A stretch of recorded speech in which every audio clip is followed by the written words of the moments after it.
Baik, selamat siang adik-adik semua, kelas TPKI A dan PHLA dan PHLB ya.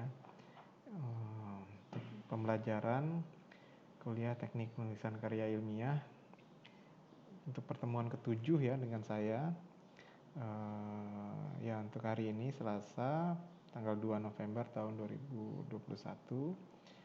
Oke, sebelumnya saya mohon maaf ya, ternyata siang ini saya ada agenda pelatihan ya lain yang tiba-tiba jadwalnya ikut di pukul 13, jadi bentrok dengan agenda kuliah kita ya. Tadinya dijadwalkan pagi sebenarnya, tapi ternyata siang ini saya dapat kabar kuliahnya di pertemuan diklat saya diganti jadi siang, sehingga tatap muka kita siang ini kemungkinan tidak bisa dilakukan sebagaimana biasa ya, via Zoom ya. Makanya saya membuat video untuk materi hari ini ya, dengan judul topik adalah pemilihan perangkat IT ya, dan penggunaan perangkat IT dalam karya ilmiah. Oke ya adik-adik ya. Ya, ini yang akan kita bicarakan hari ini ya. Ini cukup berbeda dengan materi-materi sebelumnya ya. Kalau materi sebelumnya kita bicara tentang konten dari karya ilmiah itu ya, isinya mulai dari kalian judul, pendahuluan, kemudian menyusun metodologi ya. Yang terpenting dari metodologi itu adalah parameter data ya, parameter data yang akan kalian gunakan ya, parameter data yang akan kalian gunakan untuk menjawab apa yang akan kalian capai di tujuan yang kalian tulis ya. Jadi pastikan lagi ya, tugas adik-adik itu parameter yang adik-adik susun itu akan menjawab tujuan yang adik-adik tetapkan ya. Itu dulu pastikan. Coba diulang-ulang ya, dilihat parameternya, dilihat lagi tujuannya.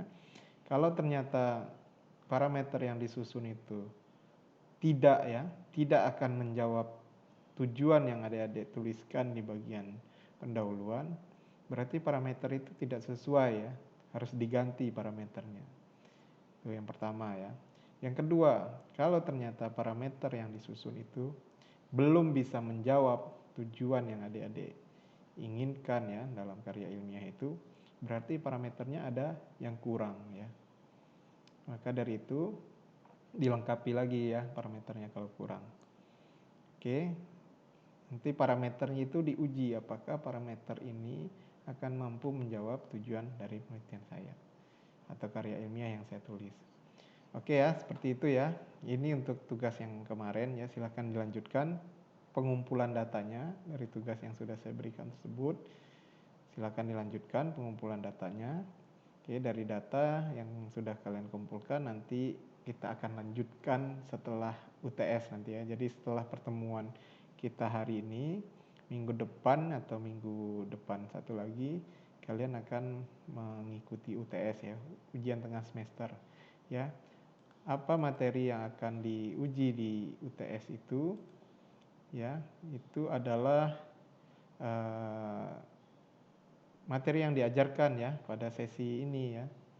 Jadi tidak akan bicara yang lain ya, hanya akan bicara materi pada sesi ini ya.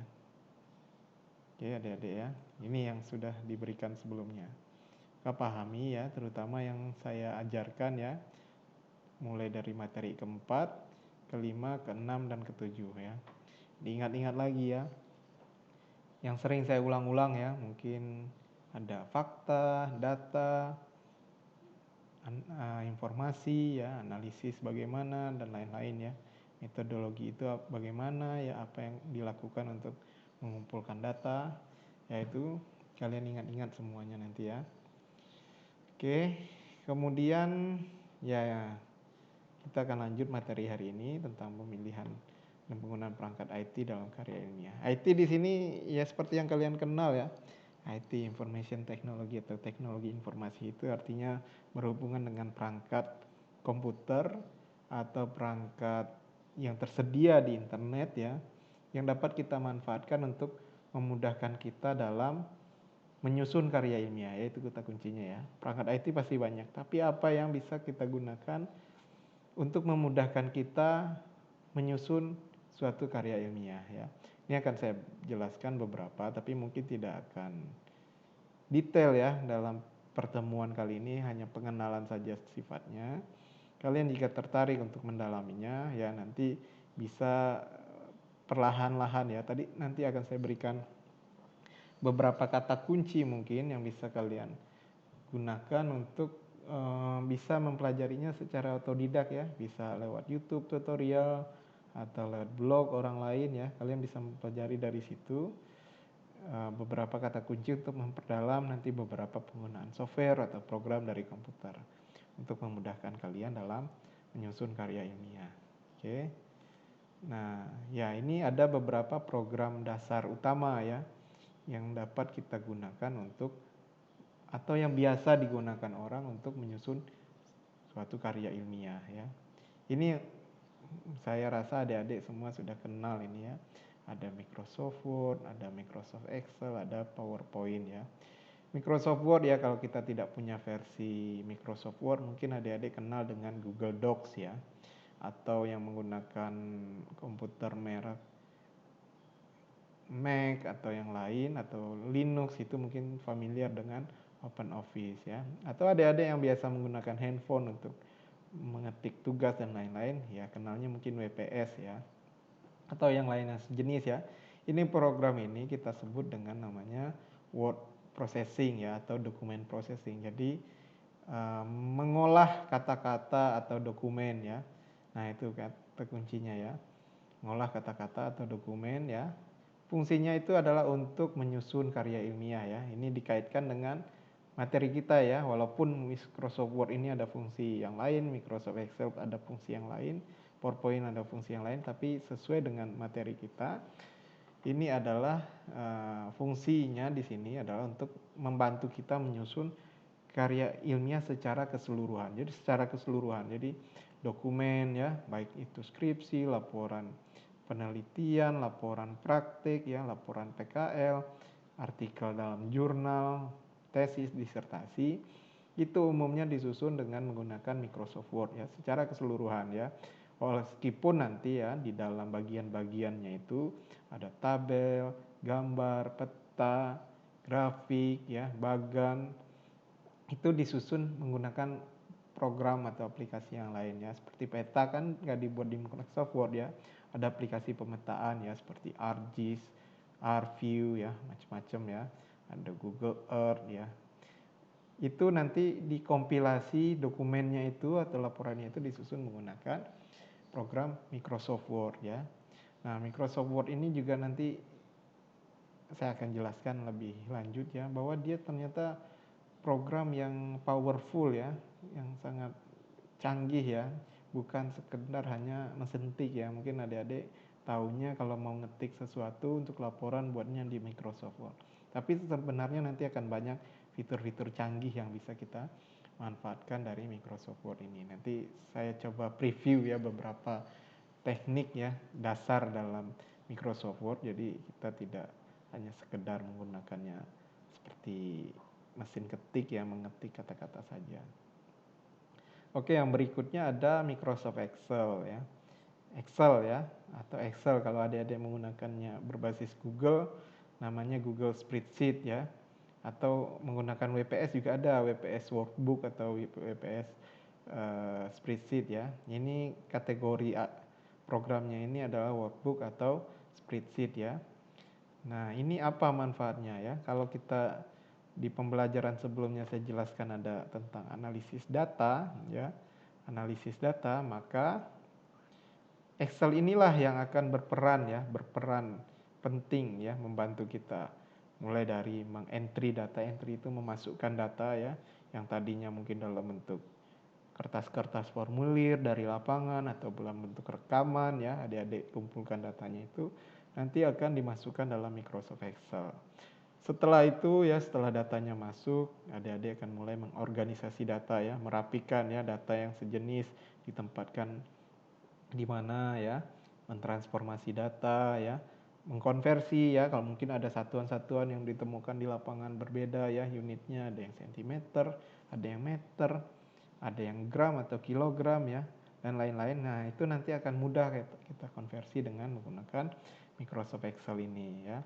Atau adik-adik akan melakukan operasi-operasi penghitungan ya, seperti menghitung rata-rata, nilai total ya, nilai modus ya, istilah-istilah yang digunakan dalam statistik itu bisa dengan mudah kita gunakan Microsoft Excel ya. Intinya ini Microsoft Excel akan membantu kita dalam menganalisis data ya.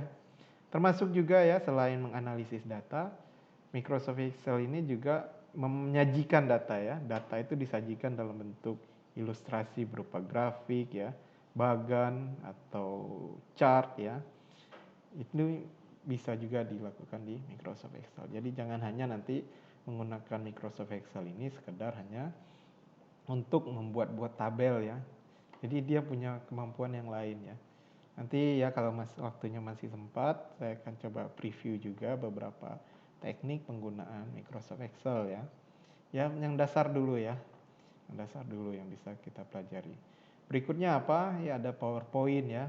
PowerPoint atau versi Google-nya itu adalah Google Slide ya, atau WPS Presentation ya. Ini kategorinya adalah alat untuk presentasi ya. Jadi setelah laporannya kalian susun ya, sudah melakukan analisis data ya. Hal lain ya yang perlu kita lakukan setelah laporan itu tersusun, biasanya kita akan mempresentasikannya. Mempresentasikan karya ilmiah tersebut ya kepada orang lain ya, atau kepada kelompok kita, pada atasan kita ya, atau pada dosen-dosen kita ya. Kita perlu mempresentasikannya untuk diuji apakah yang kita lakukan itu sudah benar menurut kaidah ilmiah atau belum, atau perlu diluruskan ya, atau yang perlu diperbaiki. Makanya kita perlu melakukan presentasi namanya ya. Nah, dalam presentasi ini ya ada beberapa teknik juga ya PowerPoint ini. Jadi bukan hanya nanti memindahkan isi dari paragraf di laporan Microsoft Word ini menjadi PowerPoint, bukan ya. Jadi adik-adik gunakan nih masing-masing perangkat ini sesuai dengan peruntukannya ya. Nanti jangan membuat atau menganalisis data di Microsoft Word juga ya. Enggak ya. Jadi harus sesuai dengan fungsinya masing-masing ya. Ini saya coba jelaskan ya. Pertama Microsoft Word ya. Microsoft Word itu kita ya mungkin berlevel ya. Mungkin adik-adik ada yang sudah advance ya, ada mahir menggunakannya. Ada juga mungkin yang biasa-biasa saja, sedang-sedang. Atau mungkin ada juga yang baru ya, baru menggunakan Microsoft Word ini ya. Taunya hanya sekedar untuk mengetik ya, sintik ya, mengetik saja kata-kata dipindahkan dalam bentuk Word ya. Ternyata fungsinya tidak hanya itu ya adik-adik ya. Banyak fitur canggih yang dapat kita gunakan dalam Microsoft Word ini, terutama untuk memudahkan kita dalam menyusun karya ilmiah ya.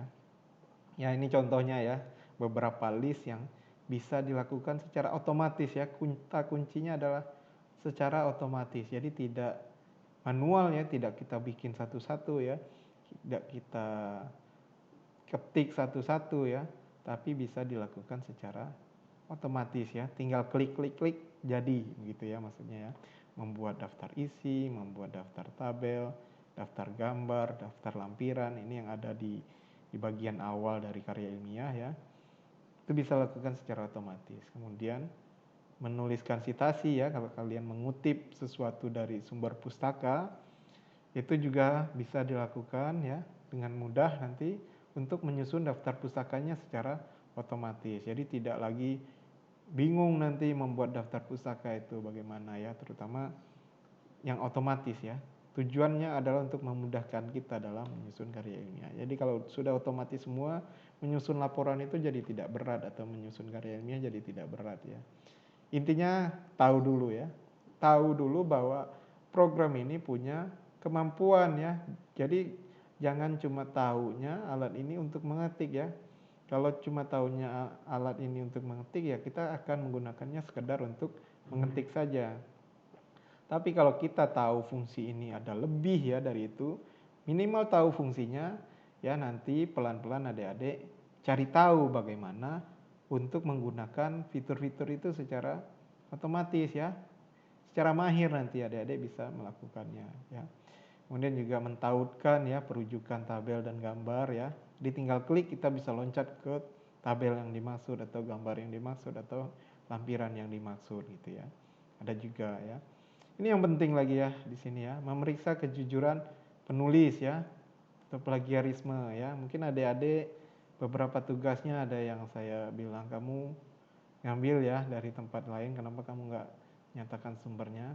Ternyata bisa juga ya dilakukan di Microsoft Word ini ya untuk memeriksa kejujuran. Jadi adik-adik ya mungkin tugasnya ke belakang itu banyak yang copy paste ya, ngambil dari orang lain. Ya mungkin sampai tahap ini kalian berpikir ulang ya bahwa apapun yang kalian lakukan ya, kalau itu suatu ketidakjujuran maka akan ketahuan juga ya. Banyak fitur sekarang ya, ada alat canggih juga untuk memeriksanya ya. Bukan pakai mata lagi saya periksa ya, langsung alat saja yang bekerja ya.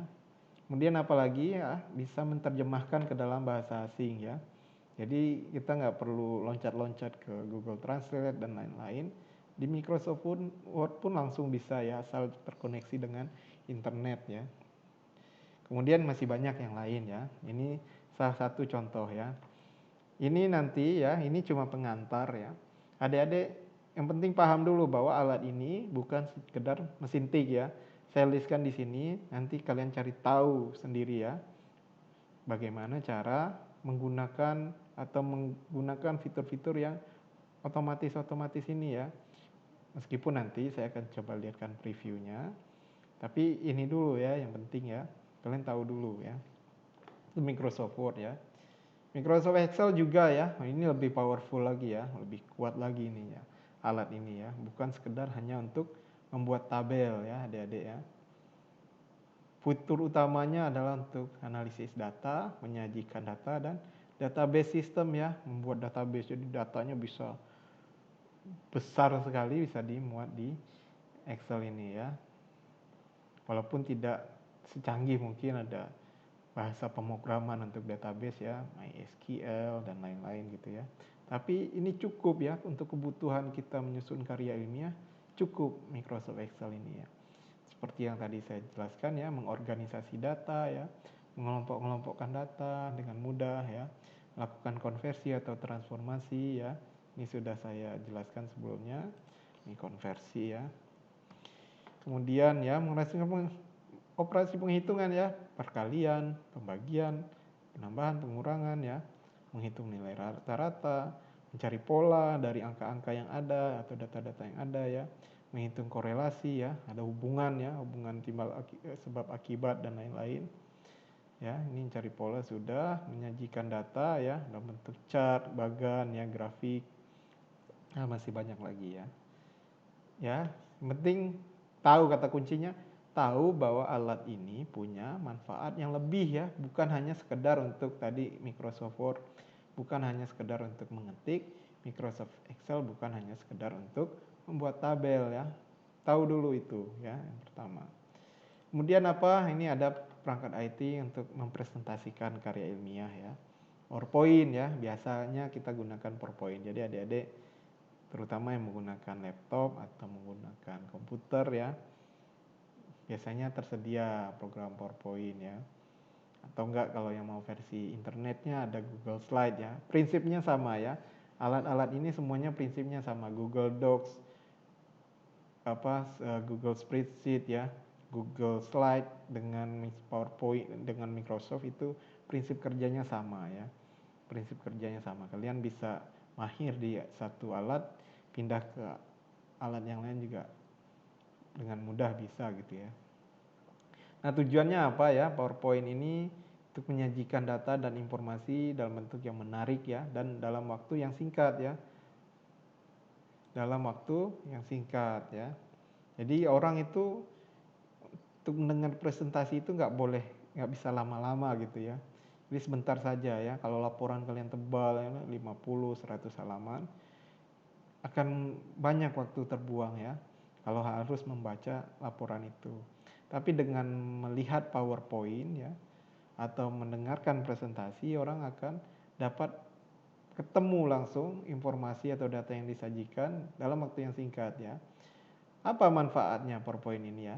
Ya, manfaatnya ada dua ya, bagi presenter dan bagi pembacanya atau hadirinnya atau audiensnya ya.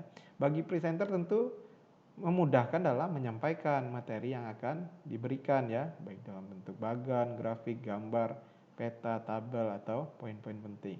Atau bagi pembaca apa ya? Tentu dalam memahami apa yang disampaikan oleh presenter itu ya. Seperti sekarang saya ini kan, saya membuatnya dalam bentuk PowerPoint ya.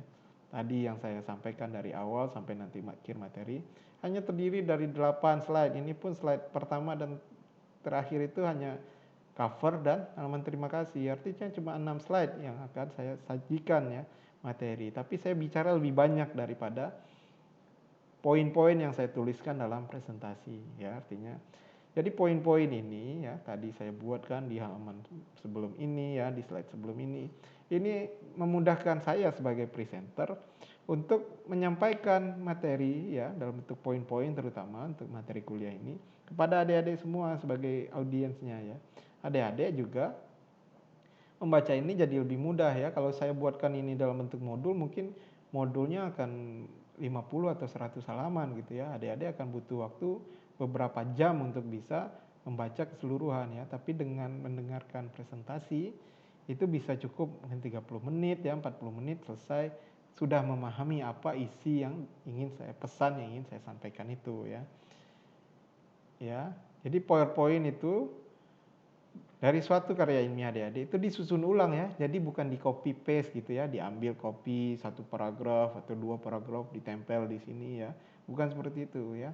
Tapi harus disusun ulang ya dengan menyajikan apa ya? Poin-poin utama atau poin-poin penting yang disajikan. Kemudian ilustrasi-ilustrasi penting ya, apakah itu gambar, peta atau tabel ya disajikan yang penting-penting ya, dan kata-kata kunci ya, apa kata-kata kuncinya.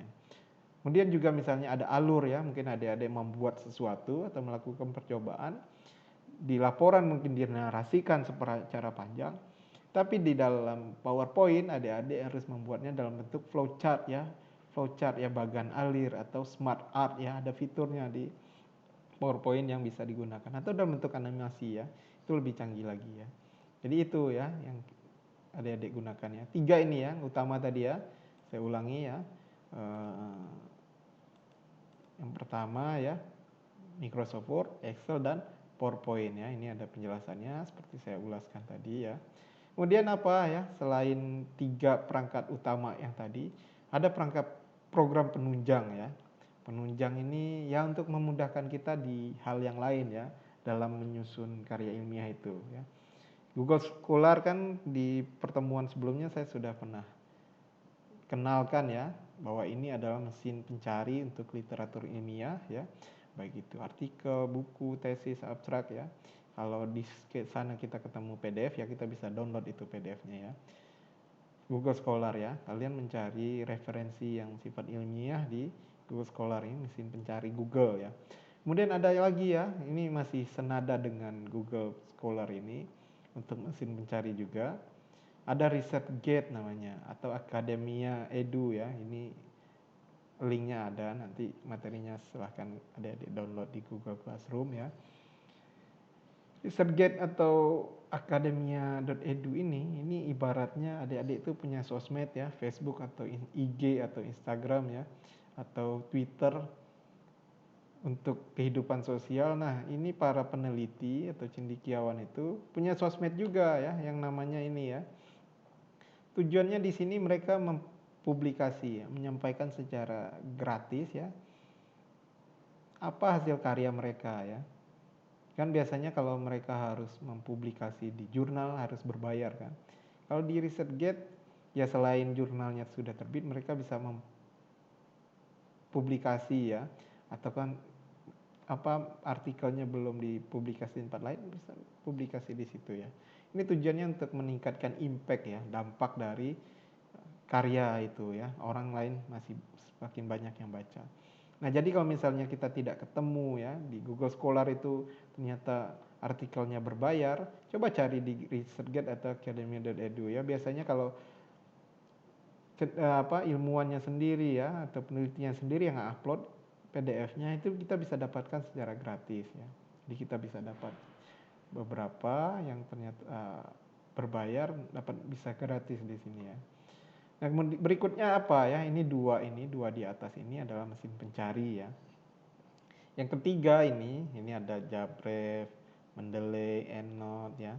Ini yang namanya sebagai reference manager atau pengelola referensi atau istilahnya perpustakaan digital, tapi versi kita sendiri ya. Masing-masing kita bisa punya perpustakaan digital sendiri untuk karya ilmiah yang kita baca atau akan kita kutip ya. Bisa menggunakan, ini ada beberapa program yang lain ya, cuma saya gunakan di sini Jabref ini untuk offline terutama ya. Dia offline bisa di-download gratis juga. Mendeley ini online bisa, offline juga ya, bisa install di laptop atau komputer. Versi online webnya juga tersedia. EndNote ini lebih berbayar, tapi dia fiturnya lebih mudah digunakan gitu ya. Nah, nanti mudah-mudahan waktunya sempat saya akan coba preview menggunakan Mendeley ini ya. Jadi tujuannya ini apa?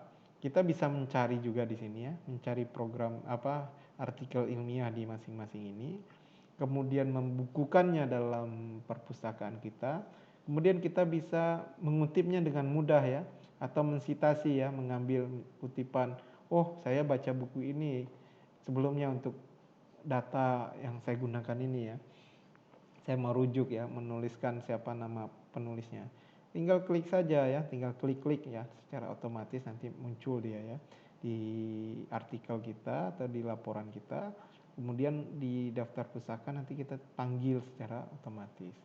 Oke, itu dia materi hari ini ya. Nah, setelah ini saya akan coba sampaikan ininya ya, preview ya, beberapa preview untuk pelatihan penggunaan pertama Microsoft Word dulu kali ya. Kita coba Microsoft Word ya. Oke. Saya stop dulu yang ini.